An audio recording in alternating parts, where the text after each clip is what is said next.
Fala pessoal, curta, inscreva-se agora e ative as notificações se você gosta de filosofia, mitologia, psicologia simbólica e religiões comparadas. Te espero!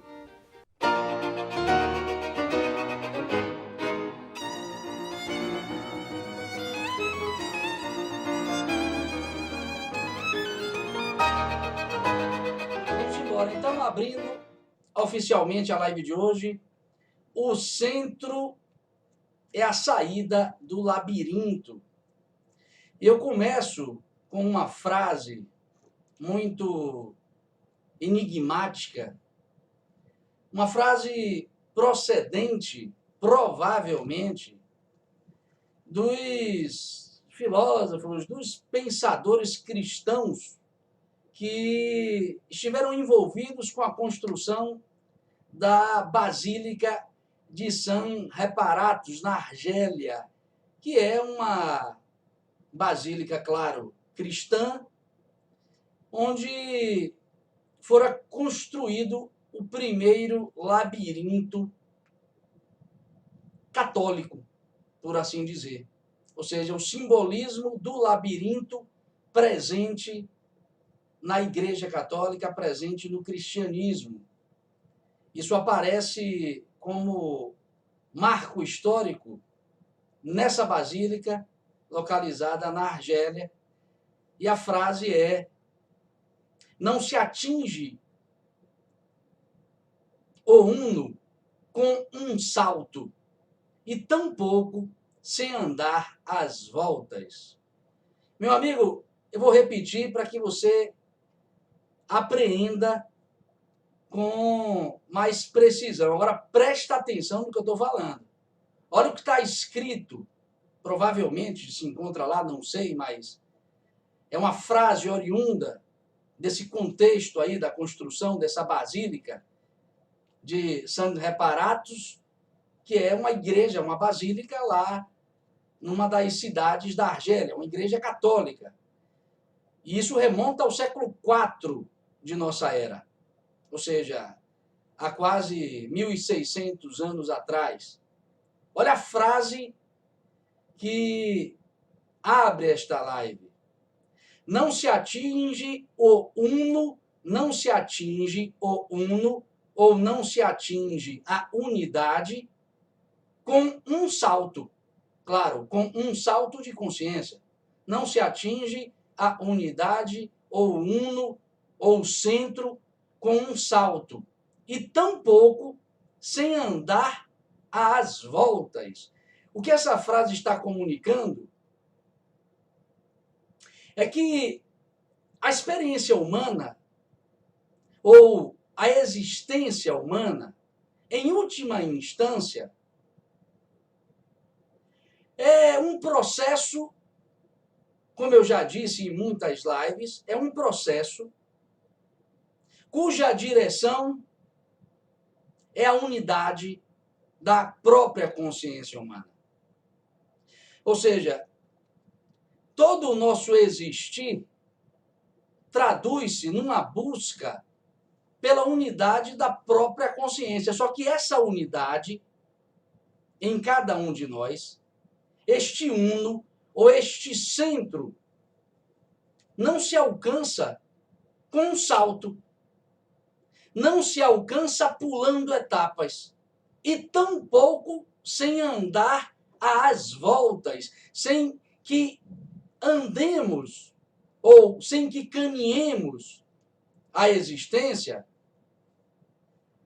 dando 1001 voltas na nossa própria existência. Ou seja, a existência da gente, de certo modo, consiste num processo de voltas e voltas às tontas em torno de nossa própria existência. A gente anda meio que perdido para que a gente possa se encontrar. Ou seja, viver como uma barata tonta, viver batendo cabeça, viver como um cego, tateando no escuro a própria realidade da vida, é parte do processo de autoconquista. Ou seja, é inevitável que isso aconteça com cada um de nós. Inevitavelmente, andaremos às voltas, produzindo circunvoluções, às vezes sem perceber que estamos avançando, ou sem perceber que estamos alcançando a unidade ou as unidades de que precisamos para nos afirmarmos efetivamente como seres humanos, como humanos, no sentido forte da palavra. Traduzindo, o que quero dizer para vocês, e é o que esta frase, de certo modo, nos provoca a pensar, é que cada um de nós não pode alcançar o que buscamos profundamente sem batermos cabeça, sem vivermos a experiência labiríntica do existir. Não há como alcançar o uno, nem dando saltos, nem se isentando deste andar às voltas, deste andar sem direção, deste andar sem um rumo objetivo, direto. Observe que a maioria das pessoas hoje vive assim. Vocês perguntam às pessoas com as quais vocês convivem, ou perguntem a vocês mesmos, que talvez isso também lhe diga a respeito.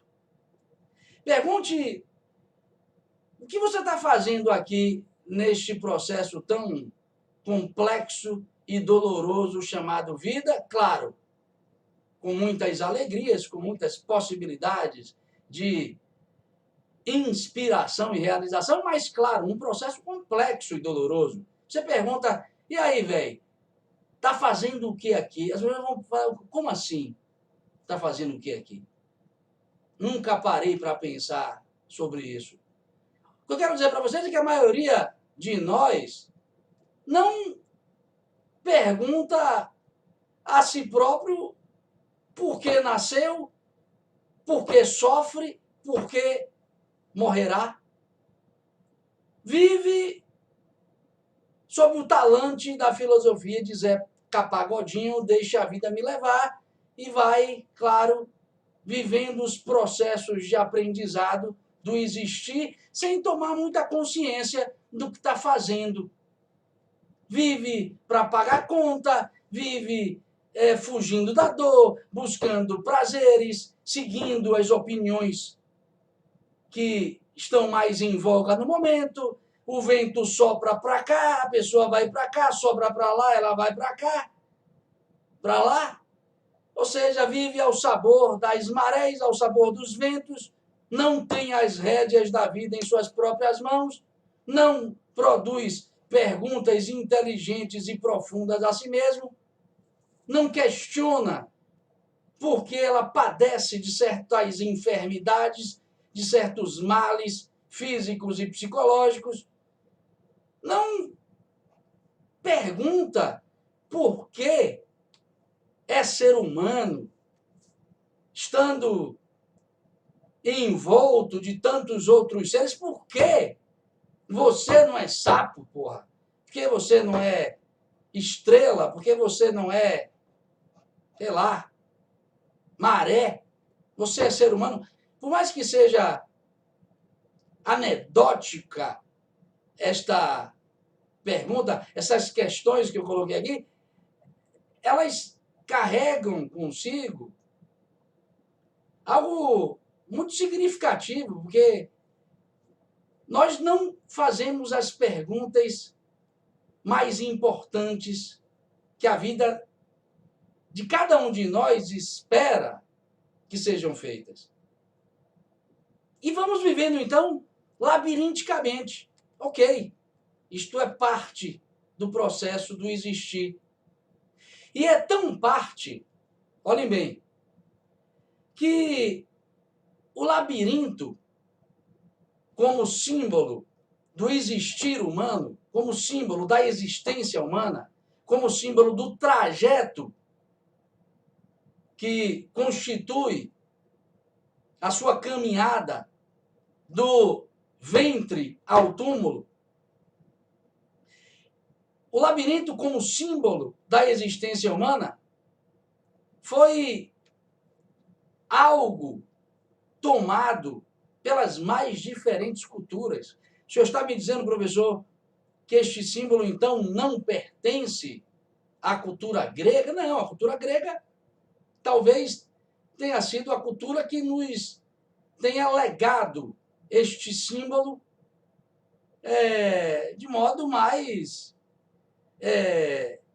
evidente, de modo mais ilustrativo, porque todos nós, de certo modo, conhecemos o mito de Teseu e o Minotauro.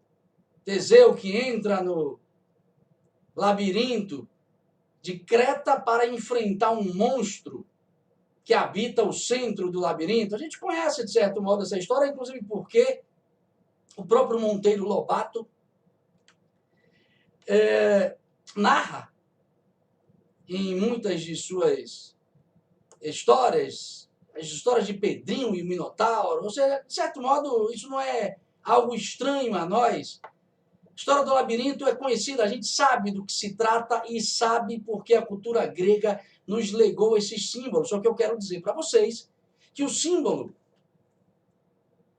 maior, inclusive, da cultura grega nas suas matrizes civilizatórias, no caso, nas suas matrizes cretomicênicas, porque a cultura grega é apenas um desdobramento tardio de uma cultura que desapareceu, chamado cultura ou civilização cretomicênica. O símbolo maior dessa civilização foi o labirinto, só que também o labirinto foi um dos símbolos mais importantes da cultura egípcia. Temos o famoso caracol de Abidos. O próprio Heródoto, o historiador grego, fala da monumentalidade de um labirinto que foi construído pelo rei Amenemhat III, que inclusive, diz o Heródoto, chegava a ser maior do que a pirâmide do Egito, dada a monumentalidade desta obra arquitetônica. Nós temos referências de labirintos na cultura védica. Nós temos referências muito acessíveis nas catedrais católicas. Eu citei apenas uma delas no início dessa live, mas se vocês forem, por exemplo, na Catedral de Chartres ou na Catedral de Reims, vocês encontrarão labirintos, representações de uma realidade complexa, sinuosa, tortuosa, em que nós fomos lançados a viver um processo e que, ao se caminhar nisso, encontramos falsas pistas e muita escuridão. Isso também foi expresso pelo catolicismo. Nós encontraremos nos alquimistas medievais a imagem do labirinto. Na alquimia, que o Carl Gustav Jung, grande psicólogo simbólico, vai estudar, a alquimia medieval fala dos chamados labirintos de Salomão, ou dos labirintos das chamadas catedrais góticas. Então, observe que o labirinto é algo presente em praticamente todas as tradições culturais, é algo presente nas várias tradições filosóficas, sempre como um símbolo de nosso processo existencial. Ok, Ok, professor. Então o senhor está me dizendo que a minha experiência é labiríntica na sua estrutura, na sua base? Exatamente.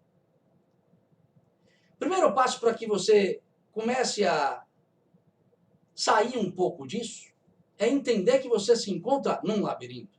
Então, reconheçamos já de pronto que a nossa consciência, como eu já disse muitas vezes, é intermitente, é instável, é dispersa, é, em síntese, precária.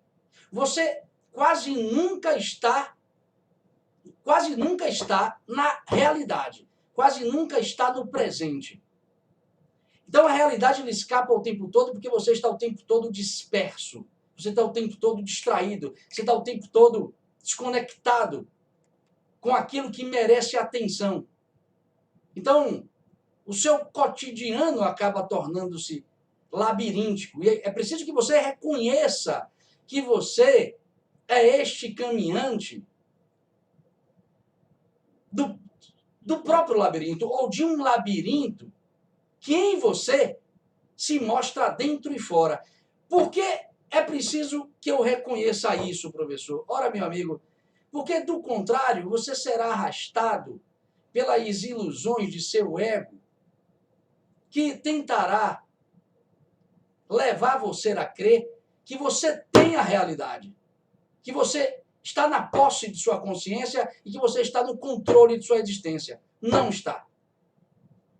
Se você não colocar na mira de sua consciência a ideia de que você já está num processo labiríntico, num processo de tateamento no escuro, você provavelmente não vai conseguir desenvolver em si mesmo a observação cuidadosa que você precisa ter. Porque, repito, se você não levar em consideração que está no labirinto, você estará num labirinto ainda mais escuro.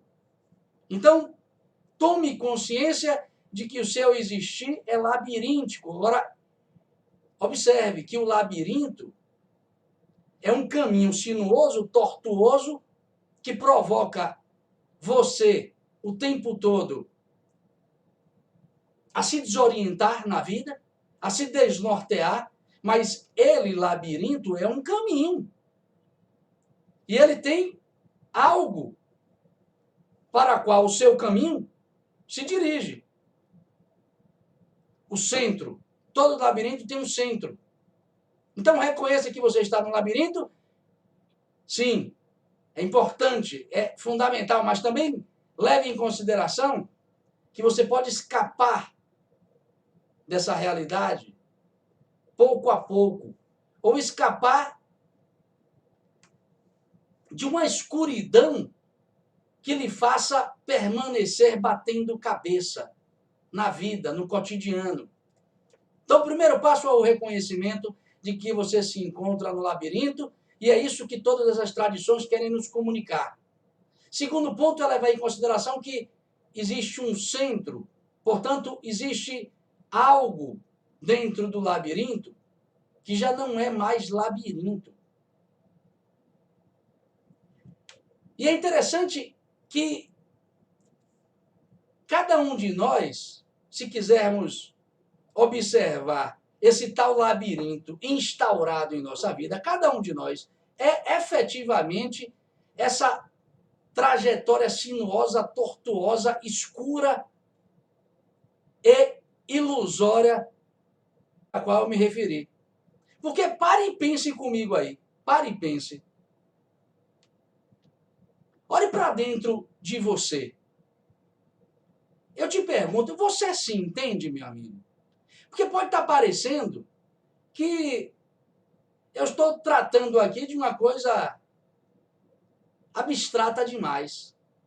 Porque eu estou me referindo ao fato de que todas essas tradições mitológicas, simbólicas, filosóficas, todas as tradições afirmam que a nossa existência é um labirinto. Aí você vai tomar, tá, legal, labirinto. Tá, simbólico, tá, sim. Agora olhe para você, para ver se isso não é uma realidade. Você se entende? Você sabe por que você deseja o que deseja? Você já parou para pensar por que você deseja o que deseja? Sobretudo aqueles desejos que você não consegue confessar a ninguém e talvez nem mesmo a si próprio. Por que você deseja o que deseja? Por que você sente o que sente? Por que você às vezes sente uma coisa e esta coisa que sente está em inconformidade com aquilo que você deseja? Eu quero dizer para vocês é que a gente às vezes pensa uma coisa e esta coisa não se encaixa com as emoções que estamos sentindo naquele momento. Isso gera em nós uma angústia, um desconcerto. E quando nós agimos no mundo, às vezes nós agimos de modo absolutamente incongruente com aquilo que estávamos pensando e sentindo. Ou seja, nós somos desconcertados. Nós não conseguimos alinhar pensamento, emoção e ação, por exemplo, porque nos perdemos com divagações mentais, com sentimentos que nos atravessam e às vezes robustecem pensamentos que não são bem-vindos, e quando nós agimos pensando em alcançar um certo objetivo, agimos contrário a isto e alcançamos uma outra coisa. Repare que a vida da gente é labiríntica. Se você olhar para dentro de si, você não sabe porque você deseja o que deseja, sente o que sente, porque os seus impulsos direcionam-se a este ou aquele objeto. Pare e se pergunte, por que eu sinto isso? Muito do que você sente, você não gostaria de sentir. Por que você sente medo do que sente? Você tem medos?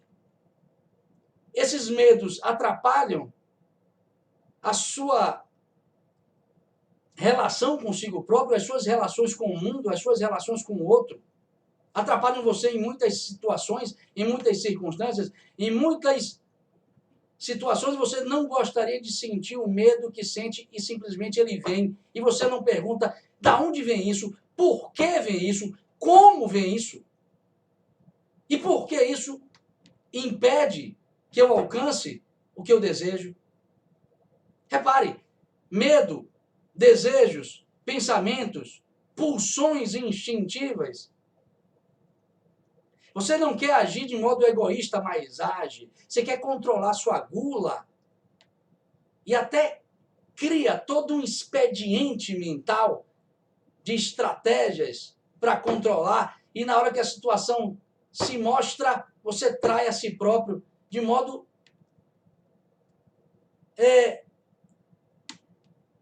sem qualquer constrangimento. Você trai a si próprio sem qualquer constrangimento. Depois até coloca a mão na cabeça e diz, porra, por que eu fiz isso comigo? Repare que a gente está envolto de uma fenomenologia de ordem psicossomática que torna a nossa experiência conosco mesmo, que torna a nossa relação com nós mesmos labiríntica. Você é um labirinto interno. E eu posso ainda colocar aqui, como dado de adição, o fato de você não saber porque você nasceu na família em que nasceu, com o defeito físico que nasceu, com as características de temperamento que nasceu. Você não sabe por quê. E nem sabe manejar essas coisas. Então você interiormente vive um labirinto. Não consegue compreender a si próprio. Não consegue compreender, às vezes, os seus desejos mais elementares, mais básicos. Você vive feliz no mundão aí, às vezes, porque faz teatro, velho. Teatraliza uma personalidade, às vezes, no Instagram lá, de autossuficiência, de autobastança, parece uma pessoa esclarecida, lúcida, completamente dona de si mesma. Mas o fato real não é. Na hora que chega o travesseiro, o bicho pega. O que quero dizer para vocês é o seguinte: interiormente nós somos um labirinto e lidar consigo próprio é um desafio tremendo, meu amigo. Agora, coloque o mundo de fora. Porque para nós tem dois mundos. A rigor não tem. Mas para os pangarés aqui em questão, tem dois mundos. Tá? Pangaré. O pangaré lá do Dhammapada budista. O mundo de fora é labirinto. Meu amigo, labirintão, você entende o mundo em que você se encontra? Você entende sua cultura, ainda mais esta cultura alucinante, em que as pessoas estão pirando, estão enlouquecendo numa velocidade absurda. Ou vocês não estão notando isso? Então o doidão sou eu. É possível. É possível que o doidão seja este quem vos fala. Isso. Porque nós estamos numa cultura alucinante, meu amigo. Salve-se quem puder. Porque ela é veloz, caleidoscópica e vertiginosa. Se eu estiver errado, cai por terra todos os livros de Zygmunt Bauman. Porque é ele quem diz que tudo em nossa cultura se liquefaz, se dissolve, vira água. Você não consegue tocar em nada, velho.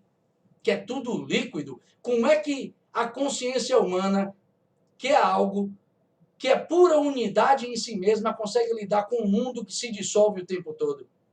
O mundo de hoje, ele é o dobro de complexidade. Porque o mundo por si só já é difícil, o mundo externo já é complicado, a gente não entende as variáveis que determinaram o contexto histórico no qual nos encontramos inseridos. Nós somos muito arrogantes, metidos e muito tolos ao nos colocarmos nas redes sociais e, sei lá, nos nossos círculos de convivência como sabedores do que está acontecendo com a política brasileira, como está acontecendo com a economia internacional, como está acontecendo com o comportamento humano nos tempos de hoje. A gente não sabe nada, velho. É muito pouco. Muito pouco. A gente não sabe. A gente se coloca a dizer que sabe, sempre com aquelas opiniões vulgares, porque a gente quer, né, se colocar no mundo, quer participar, quer se sentir bem visto, bem quisto e com alguma coisa a dizer nesse mundo em que todos querem e dizem alguma coisa. Na verdade é isso. Porque o mundo de hoje é extremamente difícil de se compreender. E não basta ler Zygmunt Bauman, você vai ter que buscar elementos fora do contexto histórico no qual você se encontra. As pessoas, em geral, não fazem isso.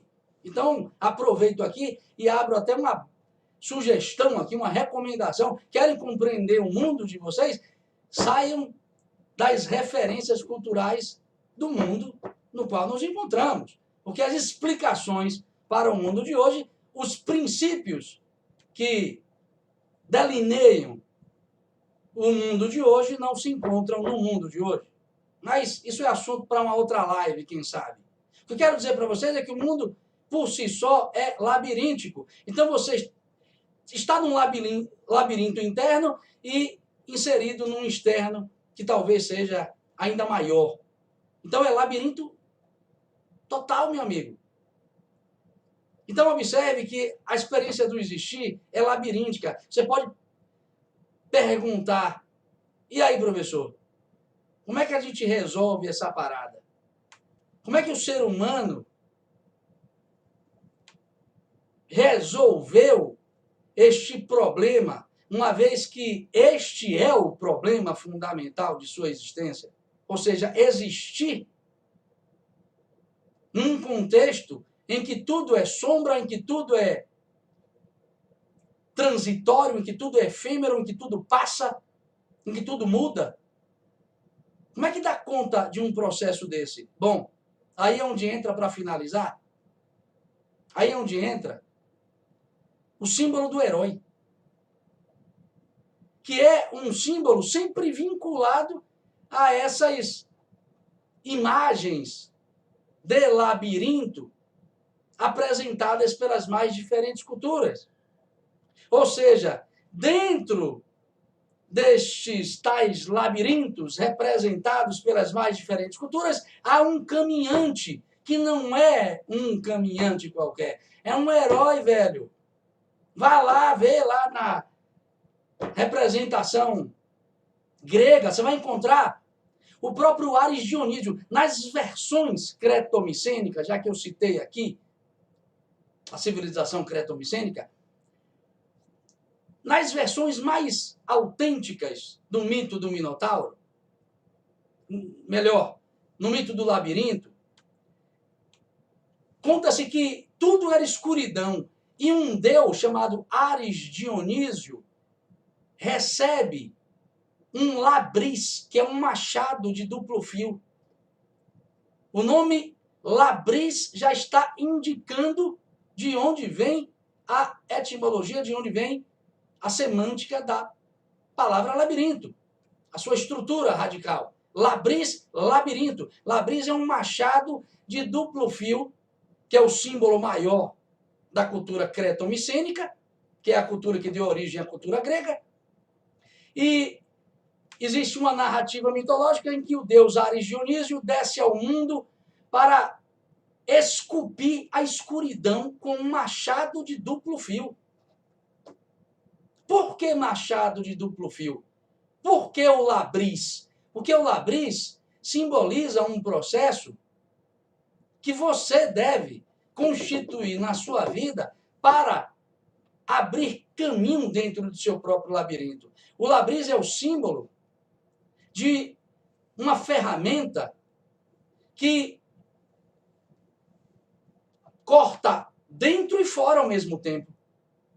Ou seja, Ares Dionísio, nessa versão mitológica mais antiga do mito do labirinto, desce com um labris, com um machado de duplo fio e vai esculpindo a escuridão do mundo, abrindo o chamado labirinto. E ele vai esculpindo primeiro interiormente, e na medida em que ele se corta a si mesmo, na medida em que ele esculpe a si próprio, ele vai esculpindo a realidade exterior, de tal modo que o mito conta que quando ele termina de construir o labirinto, ele não se encontra mais com um machado de duplo fio na sua mão. Esse machado transformou-se numa tocha. Numa tocha. Ele encontra-se no centro do labirinto com uma tocha. Observem, eu vou retomar aqui um conceito interessante sobre mito, sobre o mito, que talvez lhe sirva para o entendimento do que eu acabei de contar. As narrativas mitológicas são as matrizes simbólicas sobre as quais se acomodam todas as experiências significativas da vida do homem. Ou seja, meu amigo, o mito não trata de sua realidade histórica, mas de sua realidade psicológica. É por isso que você é este Ares Dionísio que, para abrir a realidade externa com o machado, precisa usá-lo dentro de si mesmo, precisa abrir caminho dentro de si mesmo, para que este centro seja alcançado. E observem que não é qualquer centro, é um centro de luz, porque o machado na mão desta divindade, como eu já disse, transforma-se em algo que ilumina, é o centro da consciência. Observe que você é também o peregrino que é dito na Catedral de Chartres como o caminhante deste labirinto que conduz a um centro onde tem uma espécie de pedra quadrada que simboliza o encontro com Deus. Então você é o herói único capaz de penetrar nesta realidade escura, nesta realidade tortuosa. E observe que talvez o mito do labirinto, na sua versão mais contemporânea, na sua versão mais conhecida, fica melhor. No caso, o mito de Teseu e o Minotauro. Observe que o Teseu adentra um labirinto para encontrar com uma fera que existe e que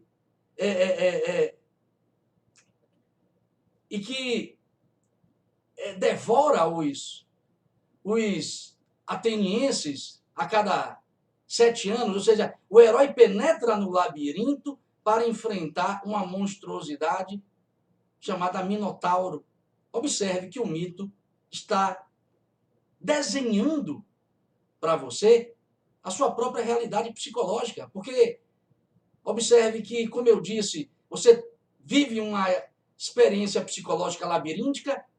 Esta experiência acontece em você dentro e fora, e você precisa situar-se nesse ambiente confuso para encontrar uma fera contra a qual você precisa lutar.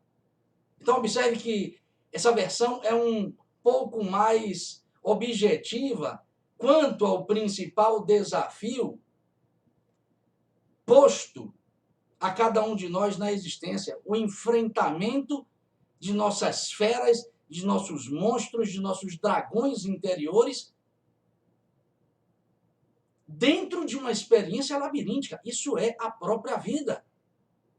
Então, se já não bastasse vivermos uma experiência labiríntica, precisamos encontrar dentro disso uma fera contra a qual precisaremos lutar para que efetivamente este centro seja alcançado. Observe que o centro da consciência é guardado por forças monstruosas que querem impedir a todo custo que o herói ou a nossa consciência alcance a sua meta.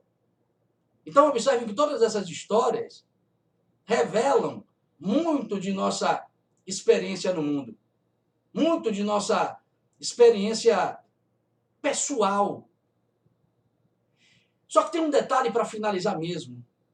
Como diz o grande mitólogo Joseph Campbell, naquela célebre obra O Poder do Mito. Olhe bem o que este pensador nos comunica. Ele diz: o labirinto é conhecido em toda a sua extensão. Você tem apenas de seguir a trilha do herói. E lá, onde você imaginava viajar até longe, você irá ao centro de sua própria existência. E lá, onde você esperava matar alguém, você matará a si próprio.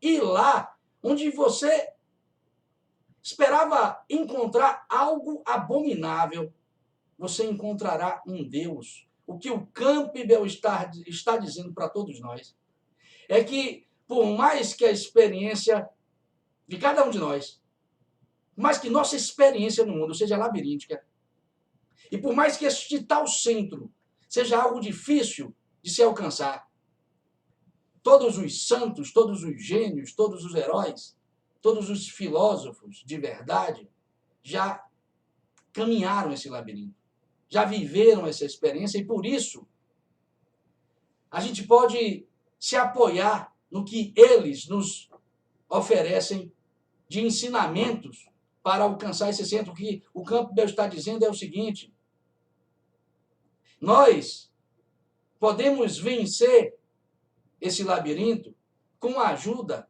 da tradição filosófica, com a ajuda do magnífico acervo de sabedoria que a própria humanidade nos legou. Isso, no mito de Teseu, é o chamado fio de Ariadne, porque Teseu, quando penetra o labirinto, não vai de qualquer modo, ele não se lança de qualquer jeito nesta experiência difícil, dolorosa e complexa. Ele se serve de um fio de Ariadne, o fio de ouro da filosofia, que o conduz, que permite que ele, ao caminhar, consiga deixar marcas, pistas para o seu retorno. Então, o que este símbolo nos comunica é que a gente, sim, vive num labirinto, precisa matar a fera, a besta fera que existe dentro de nós. Tudo isso é muito difícil, tudo isso é tarefa de existência, mas que essa tarefa pode ser, sim, vivida com um pouco de lucidez, com um pouco de assertividade filosófica, porque existe um legado de sabedoria à nossa disposição, que pode sim nos orientar a viver essa experiência com um pouco mais de nobreza e dignidade. Então, reflitam sobre tudo isso que eu coloquei aqui, e na próxima terça nós nos encontraremos para mais uma live sobre a autoconsciência através dos mitos, dos símbolos e da tradição filosófica. Fiquem com Deus. Valeu! Gostou desse vídeo? Então curta, inscreva-se agora e ative as notificações para não perder nenhuma reflexão filosófica. Te espero!